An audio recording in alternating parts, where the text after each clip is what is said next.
Esports are on the rise in the collegiate scene, from tournaments between rival schools to universities offering scholarships for esports athletes. No one can deny the impact esports has had on colleges as a whole.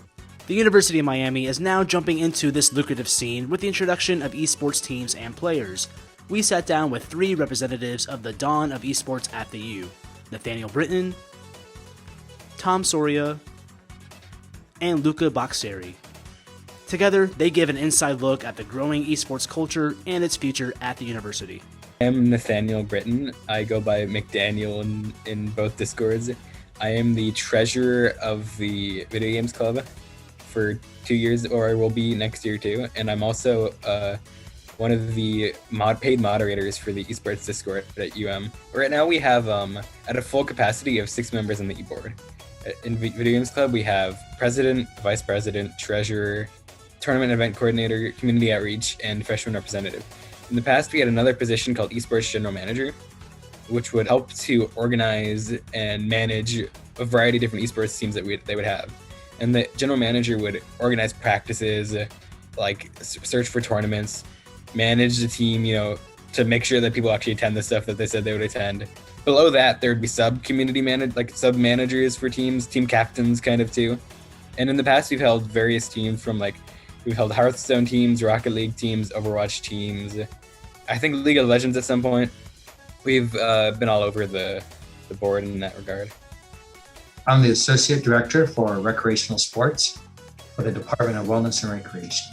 This has been in the works for about 3 or 4 years, researching about esports and online communities. And so it was all very new back then. And the trend across the nation was universities on different campuses were starting to launch esports programs, and they were all organized in different ways. And so it was really hard to get a pulse on. It's not like just researching an intramural program, it's just launching it. There was no correct formula or the perfect formula to do that. Other universities like FSU, UCF had esports discords that have thousands of members. And I think UM as a university saw that how many people use that regularly and thought, why don't we have this? The people who work in recreational sports at UM, aren't super familiar with Discord or with esports as a whole. So they enlisted the help of people who are a bit more familiar with the e-board in VGC.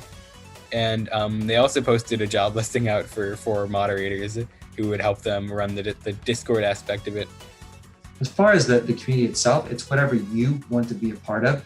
There's tons of different channels in there. There's the general channels that are open, like the weekly challenges. But then if you are interested in League of Legends, you can click on your role of League of Legends and it opens up the 2 or 3 channels of League of Legends. The Esports Discord, its primary function is to act as a matchmaking Discord. So if, let's say you want to play League of Legends and you have 2 people in your party and you need 3 more. The UM Esports Discord exists so that you can go into the League of Legends section, put in @League of Legends to say who wants to play. And hopefully you'll get 3 members to help complete a roster. And there are some games like League or Overwatch or Valorant that really get improved once you have a team that won't be toxic and will be on the same page and will actually be willing to communicate. So the other flip side of esports is the competition side of representing the university in an esport program. And so in the fall, we had a very successful intramural Rocket League tournament. I think it was 25 or 30 people actually participated in that. So we had a pretty strong response. And so we reached out to them initially. It's like, hey, if anybody's interested in Rocket League, fill out this interest form for UM official team. And we also put it in our newly launched at the time Discord channel.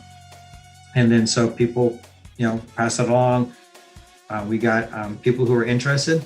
Right now, as of this semester, I am the captain of the University of Miami Rocket League team. So right now, what that mostly entails is I coordinate different tournaments. I make sure the entire team is signed up. I generally prepare us and do the dirty work behind the scenes in terms of trying to figure out goals, different things that we have to focus on every week or heading into different events and things like that. They have their collegiate Rocket League team. There's a Rocket League just for the collegiate teams. And so same thing with Valorant and a couple other for these specific ones. These 4 are probably the top 4, top 5 esports across the nation when it comes to the collegiate teams. And so we're really making sure that we are representing that demographic as well.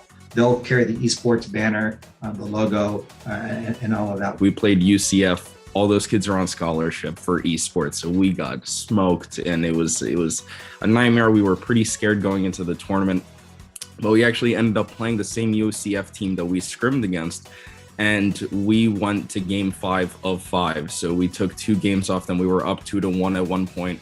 We went into overtime in the 4th game to steal the series off them, and that would have put us in a great position for the rest of the tournament. But we lost in overtime. We ended up losing the series 3-2. And then we made it to the playoffs. We actually got a bye in the first round. And then we lost in the knockout stage to the University of Dublin in a heart-wrenching fashion. We were down 2-0, came back, tied the series 2-2, and then lost it in the 5th game. And yeah, that was our first tournament so far.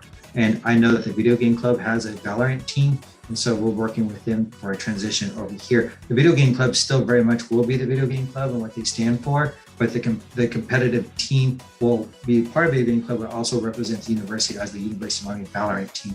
There's like a transition of power between Video Games Club and Rec Sports in terms of who's handling esports. What it's looking like for the foreseeable future is that team esports, and it's particularly intercollegiate esports, will be managed by Rec Sports and the Esports Discord people. Whereas individual competitions like Smash and other various fighting games will be still managed by VGC. The Rec Sports taking over esports is like the first step in the right direction, in that it seems like universities are starting to take esports more seriously. And as a result, now the people managing esports and managing the teams are going to be paid.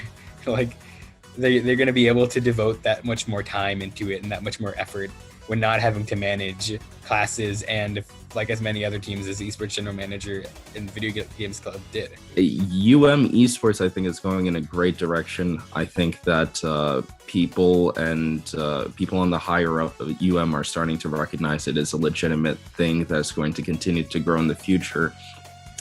I mean, hopefully down the road, we'll have an esports stadium. We'll have Rocket League teams that are competing for national championships and having home games here, and people are watching. And I think the next 10 years or so, we're going to see an unbelievable transition in every single school, because I think you're going to have to maintain a competitive advantage. But esports will become indoctrinated to campus life, I believe, relatively soon.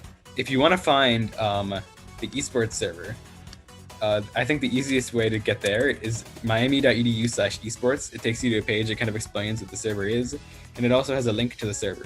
And we are working on it now too. It's going to be even bigger and better as a page, so you can look forward to that. One thing I've learned from day one with this is you have to learn to be flexible and just kind of go with the flow, and what we thought would be the right thing is not the right thing, and we have to continue to pivot and morph into something to stay relevant. So staying relevant and ultimately doing what the students want and need, and able to facilitate for them.